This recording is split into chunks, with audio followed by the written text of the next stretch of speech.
जिला परिषद सम्मिलनी कक्षठारे जिला स्तरीय धान संग्रह कमिटी बैठक अनुष्ठित। गजपति जिला पालाखेमुंडी स्थित जिला परिषद सम्मिलनी कक्षठारे आज जिला स्तरीय धान संग्रह कमिटी आगामी खरीफ धान चाषी धान क्रय करने निमंते एक बैठक अनुष्ठित हो जाइछि।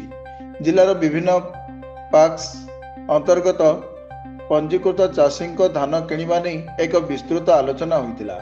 एथिरे अंचलर चाषी मानक सहित मिलर और स्थानीय जनप्रतिनिधि माने जोग देइथिबा बेले पाड़ा विधायक रूपेश पाणिग्राही, जिला कृषि अधिकारी एम प्रकाश राव, जिला परिषद सभापति गावरा तिरुपति राव, उपसभापति अतिरिक्त जिलापाल मुनीन्द्र आनागा, नियंत्रित बजार कमिटीर संपादक प्रमुख मंचासीन अतिथि भाव सामिल थिले। यह सहित समस्त सोसाइटीर सेक्रेटारी और सभापति माने एथिरे आलोचना करथिले।